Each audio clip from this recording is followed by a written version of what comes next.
यूपीएसजेएस 2018 part 2 ला first paper में पूछे गए क्वेश्चन तथा उनके आंसर की सीरीज में आइए आज हम देखते हैं अगले क्वेश्चन को। जो टॉपिक हम आज कवर करने वाले हैं वह पीसीएसजे, एचजेएस, एलएलबी या एलएलएम के एग्जामिनेशन के पॉइंट ऑफ व्यू से इम्पोर्टेंट है। क्वेश्चन है, right detail notes on following. A. Order for payment of maintenance and the order for payment of maintenance under the Muslim Women Protection of Rights and Divorce Act 1986। मुस्लिम महिला तलाक पर अधिकारों का संरक्षण अधिनियम 1986 के अंतर्गत भुगतान आदेश से संबंधित प्रावधानों की विवेचना कीजिए। इस क्वेश्चन के आंसर में हम सबसे पहले the Muslim women protection of rights on divorce act 1986 के बैकग्राउंड पर चर्चा करेंगे और यह क्वेश्चन इस अधिनियम के किस सेक्शन पर बेस्ड है उस पर चर्चा करेंगे और उस सेक्शन के इम्पॉर्टेंट केस लॉज कौन से हैं और इस अधिनियम की कॉन्स्टिट्यूशनलिटी किस केस में अपहेल्ड की गई। हम यह भी देखेंगे कि क्या इस अधिनियम के इनैक्टमेंट के बाद कुछ ऐसे इशूज थे जो डिस्प्यूटेड हो गए थे, जैसे जो हस्बैंड की लायबिलिटी है मेंटेनेंस देने की इद्दत की अवधि के उपरांत उसका क्या प्रोविजन है और इस एक्ट का सीआरपीसी के प्रोविजन पर क्या प्रभाव पड़ता है। तो सबसे पहला पैराग्राफ जो है वो देखते हैं।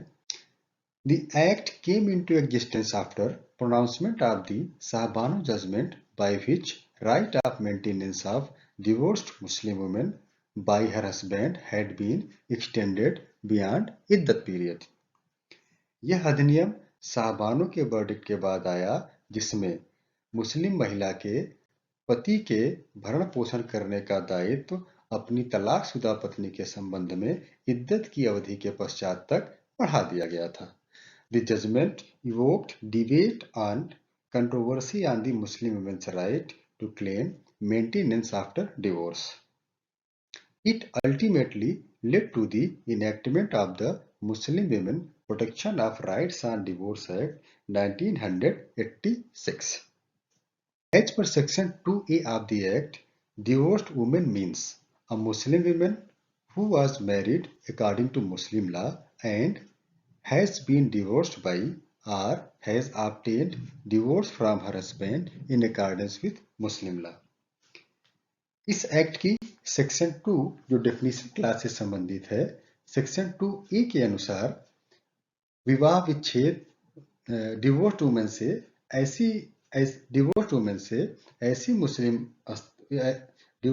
से ऐसी मुस्लिम महिला समझी जाती है जिसने मुस्लिम विधि के अनुसार विवाह किया था और जिसका मुस्लिम विधि के अनुसार उसके पति द्वारा तलाक हुआ हो या जिसने अपने पति से तलाक प्राप्त कर लिया है। Section 4 of the Act says that order for payment of maintenance। धारा 4 कहता है भरण पोषण के संदाय के लिए आदेश। सेक्शन 4 क्लास 1 यह स्पष्ट करता है कि यदि किसी डिवोर्स्ड वुमेन ने पुनः विवाह नहीं किया है तो इद्दत की अवधि के पश्चात वह चाहे तो अपने संबंधियों से जो उसकी संपत्ति उत्तराधिकार में जिस अनुपात में प्राप्त करेंगे उसी अनुपात में उसका भरण पोषण करने के लिए मजिस्ट्रेट के समक्ष आवेदन कर सकती है और मजिस्ट्रेट संतुष्ट होने पर ऐसा आदेश कर सकता है। बेयर एक्ट की लैंग्वेज में देखते हैं। Section 4 order for payment of maintenance. Section 4 class 1 notwithstanding anything contained in the foregoing provisions of this act or in any other law for the time being in force, where a magistrate is satisfied that a divorced woman has not remarried and is not able to maintain herself after the iddat period, he may make an order directing such of her relatives as would be entitled to inherit her property on her death according to Muslim law to pay such reasonable and fair maintenance to her as he may determine fit and proper। Having regard to the needs of the divorced woman, the standard of life enjoyed by her during her marriage and the means of such relatives and such maintenance shall be payable by such relatives in the proportions in which they would inherit the property and at such period as he may specify in his order. Section 4 class 1 में दो proviso दिए गए हैं। करता है कि वो कौन से रिलेटिव्स होंगे जिन पे सबसे पहले मेंटेनेंस का लायबिलिटी होगी। सेक्शन 4.1 का फर्स्ट प्रोवाइजो स्पष्ट कहता है कि सबसे पहले डिवोर्स्ड वुमेन के चिल्ड्रन पर ऐसी रिस्पॉन्सिबिलिटी होगी अगर चिल्ड्रन उसको मेंटेन करने में अनेबल हैं तो डिवोर्स्ड वुमेन के पेरेंट्स पर ऐसी लायबिलिटी होगी। बेयर एक्ट की लैंग्वेज में देखते हैं, provided that where such divorced women has children the magistrate shall order only such children to pay maintenance to her and in the event of any such children being unable to pay such maintenance the magistrate shall order the parents of such divorced woman to pay maintenance to her। Section 4.1 का class 1 में second proviso स्पष्ट करता है कि अगर उसके parents उसको maintain करने में अनेबल हैं तो उसके अदर रिलेटिव्स उसको मेंटेनेंस देंगे। बेयर एक्ट की लैंग्वेज में provided further that if any of the parents is unable to pay his or her share of the maintenance ordered by the magistrate on the ground of his or her not having the means to pay the same, the magistrate may, on proof of such inability being furnished to him, order that the share of such relatives in the maintenance ordered by him be paid by such of the other relatives as may appear to the magistrate to have the means of paying the same in such proportions as the magistrate may think fit to order। Section 4 class 2 यह स्पष्ट करता है कि अगर उसके children, parents, relatives उसको maintenance प्रदान करने में अनेबल हैं तो अंततः उस डाइवोर्स्ड वुमेन को मेंटेन करने का अल्टीमेट लायबिलिटी जो होगी स्टेट वक्फ बोर्ड की होगी by in his order. Section 4 को और अधिक तरीके से स्पष्ट करने के लिए आइए हम देखते हैं सुप्रीम कोर्ट का एक जजमेंट है the secretary Tamil Nadu Waqf board versus Syed Fatima नाची के जजमेंट को, जो कि 9 जुलाई 1996 को डिसाइड किया गया था। इसका AIR साइटेशन है AIR 1996 4223। इस केस में वक्फ बोर्ड की तरफ से आर्गुमेंट की जो डिवोर्स्ड वुमेन है उसको मेंटेनेंस मांगने के लिए जो मजिस्ट्रेट के समक्ष आवेदन किया जाएगा उसमें सबसे पहले उसे अपने बच्चों के खिलाफ सूट फाइल करना पड़ेगा। जजमेंट के शब्दों में देखते हैं the proceedings shall in the first instance be initiated against the children of the divorced women. उसके बाद सेकेंड बात कहता है अगर उसके बच्चे उसको मेंटेन करने में अनेबल हैं तो सेकेंड प्रोसीडिंग जो होगी वो उसके पेरेंट्स के अगेंस्ट में इनिशिएट करनी पड़ेगी। In other words if the children are unable to pay maintenance then the second proceeding shall be initiated against the parents of the divorced woman। और तीसरी बात कहता है कि अगर उसके पेरेंट्स भी उसको मेंटेन करने में अनेबल हैं तो उसके जो रेस्पेक्टिव रिलेटिव्स होंगे उनके अगेंस्ट में प्रोसीडिंग्स शुरू करनी पड़ेगी। जजमेंट के शब्दों में देखते हैं if the parents or any one of them is unable to pay the respective shares of maintenance then fresh proceedings be started against the relatives। उसके बाद कहता है कि अगर रिलेटिव्स भी उसको मेंटेन करने में असफल हैं तब जो है उसके जो अदर रिलेटिव्स हैं उनके अगेंस्ट प्रोसीडिंग चालू करनी पड़ेगी, फ्रेश प्रोसीडिंग। और अंततः जब ये सारे लोग उसको मेंटेन करने में असक्षम हैं तभी जो है वक्फ बोर्ड का दायित्व आएगा, अन्यथा नहीं आएगा। सुप्रीम कोर्ट ने यह ऑब्जर्व किया कि ऐसी कोई जो बाध्यता नहीं है कि सबसे पहले डाइवर्स वुमेन अपने चिल्ड्रन, पेरेंट्स या रिलेटिव्स के अगेंस्ट में प्रोसीडिंग शुरू करे और उनके असफल होने पर ही वक्फ बोर्ड के अगेंस्ट में प्रोसीडिंग शुरू करे।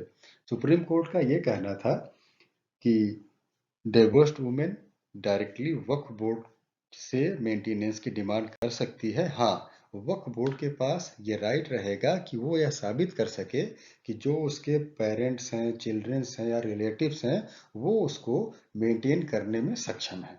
ऐसी दशा में वक्फ बोर्ड अपने दायित्व से बच सकता है तथा डाइवर्स्ड वुमेन को सबके खिलाफ अलग अलग प्रोसीडिंग फाइल करने की जरूरत नहीं है।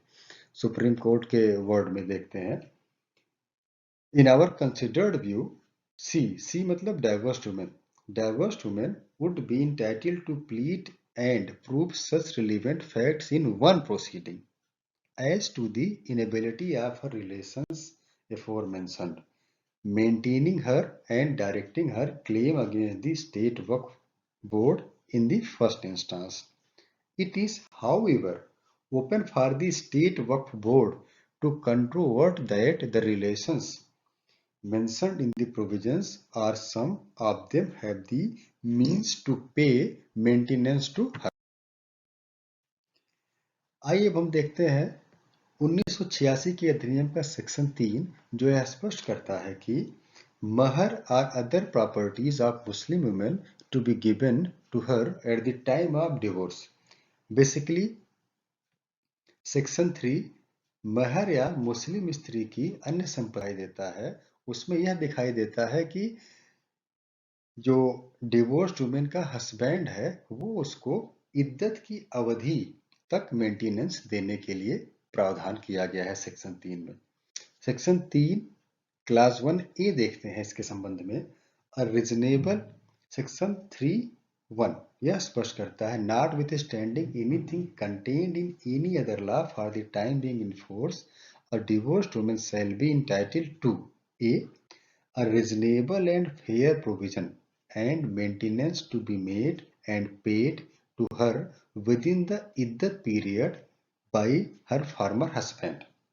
इसमें जो टर्म यूज किया गया है within the iddat period by her former husband. हम आगे देखेंगे सुप्रीम कोर्ट ने अपने कई जजमेंट्स में ये जो term within the iddat period है इसको इंटरप्रेट किया है और विद इन की मीनिंग को बताया है कि ऑन और बिफोर इद्दत पीरियड डिवोर्स्ड वुमेन के हस्बैंड का यह दायित्व है कि वह रीजनेबल एंड फेयर प्रोविजंस मतलब सामग्री जो उसकी जरूरत की है वो रीजनेबल एंड फेयर प्रोविजंस इद्दत की अवधि के भीतर ही उसके संपूर्ण जीवन के लिए व्यवस्था कर दे। इस संबंध में हम 4 केस लॉज देखते हैं जो इस टॉपिक के लिए जो क्वेश्चन पूछा गया है इंपॉर्टेंट हो सकते हैं। इसमें सबसे पहला केस लॉ होगा मोहम्मद अहमद खान का, इद्दत की अवधि तक भी है और इद्दत की अवधि के पश्चात भी है। मोहम्मद अहमद खान वर्सेस शाह बानो बेगम के केस में ऑनरेबल सुप्रीम कोर्ट ने यह हेल्ड किया कि डिवोर्स मुस्लिम वुमेन के हस्बैंड का दायित्व इद्दत की अवधि तक भी मेंटेनेंस प्रदान करने का है और इद्दत की अवधि के पश्चात भी मेंटेनेंस प्रदान करने का है, भले ही उसने मेहर की धनराशि महिला को दे दिया हो। इस जजमेंट के परिणाम स्वरूप ढेर सारे डिबेट शुरू हो गए और उसके पश्चात the Muslim women protection of rights on divorce act 1986 अस्तित्व में आया, जिसने सेक्शन 3(1)A में जिसमें 2-3 कंफ्यूजन आप डिस्कस किया जा सकता है। पहला कंफ्यूजन क्रिएट हुआ कि क्या इद्दत पीरियड के बाद हस्बैंड की लायबिलिटी अपने वाइफ को मेंटेनेंस प्रदान करने की है कि नहीं है। दूसरा आया कि इस एक्ट का इफेक्ट सीआरपीसी के प्रावधानों पर क्या पड़ेगा। इसके बाद इस एक्ट को इवेलुएट करने के लिए एक बहुत लीडिंग जजमेंट आया, Daniel Latifi and others versus Union of India, जिसमें इसको कॉन्स्टिट्यूशनली वैलिड डिक्लेयर किया गया और लगभग वही बातें रिट्रेट की गई इस जजमेंट में जो शाहबानो के केस में हेल्ड की गई थी। इसके बाद Iqbal Bano versus state of UP के केस को देख सकते हैं। इसमें लगभग डेनियल लतीफ़ी के केस को फॉलो किया गया और उसके बाद शाह बानो वर्सेस इमरान खान का भी केस देख सकते हैं। इसमें कहा गया कि डाइवर्स्ड वुमेन के पास राइट है वो 125 के तहत 125 सीआरपीसी के तहत भी अपने husband and other versus Union of India जो कि 28 सितंबर 2001 को डिसाइड किया गया था। बेसिकली इस केस में इस एक्ट की कॉन्स्टिट्यूशनलिटी को चैलेंज किया गया था, जिसमें ढेर सारी रिट पिटिशंस फाइल की गई थी ऑनरेबल सुप्रीम कोर्ट के सामने। रिट पिटिशन का नंबर भी आप देखना चाहें तो इसमें सुप्रीम कोर्ट ने अपहेल्ड किया कि ये जो सुप्रीम कोर्ट ने ये कहा कि ये जो मुस्लिम हस्बैंड की लायबिलिटी है अपनी डाइवोर्स्ड वुमेन को मेंटेन करने की, ये केवल इद्दत की अवधि तक ही कन्फाइंड नहीं है, यह इद्दत की अवधि के बाद तक जारी रहती है। और दूसरी बात इसने जो महत्वपूर्ण कही कि ये जो 1986 का एक्ट है बेसिकली वो वही कोडिफाइड करता है जो शाहबानो के केस में अपहेल्ड किया गया है और ये केवल सीआरपीसी के प्रोविजन को अपने आप में समाहित करता है। उसने आगे यह भी कहा कि ये जो सीआरपीसी का 125 प्रोविजन रेमेडी उपलब्ध कराता है वही प्रावधान इस 1986 के एक्ट में कर दिए गए। पहली बात कही, a Muslim husband is liable to make reasonable and fair provision for the future of the divorced wife which obviously includes her maintenance as well. Such reasonable and fair provisions extending beyond the iddat period must be made by the husband within the iddat period in terms of section 31A of the act.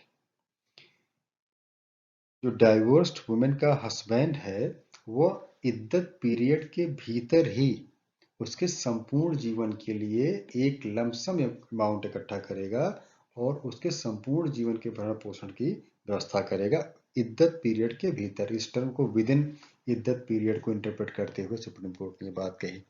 और दूसरे point में ये बात कही कि liability of Muslim husband to his divorced wife arising under section 31A of the act to pay maintenance is not confined to iddat period।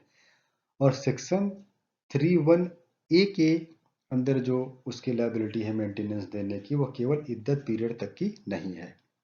और तीसरी बात सुप्रीम कोर्ट ने कही कि divorced Muslim woman who has not remarried and who is not able to maintain herself after iddat period can proceed as provided under section 4 of the act against her relatives who are liable to maintain her in proportion to the properties which they inherit on her death according to Muslim law from such divorced women including her children and parents. If any of the relatives being unable to pay maintenance, the magistrate may direct the state waqf board established under the act to pay such maintenance। वही section 4 में जो बातें कही गई कि section 4 के बारे में भी स्पष्ट किया कि अगर उसने इद्दत की अवधि के पश्चात अपने आप को मेंटेन करने में असक्षम है तो वो जो है मजिस्ट्रेट के समक्ष अपने बच्चे, अपने पेरेंट्स और वक्फ बोर्ड से अपने आप को मेंटेन करने के लिए पिटीशन फाइल कर सकती है, प्रोसीडिंग चला सकती है। और चौथी बात जो सुप्रीम कोर्ट ने डेनियल लतीफी के केस में कही कि ये the provisions of the act do not offend article 14, 15 and 21 of the constitution. मतलब जो 1986 का एक्ट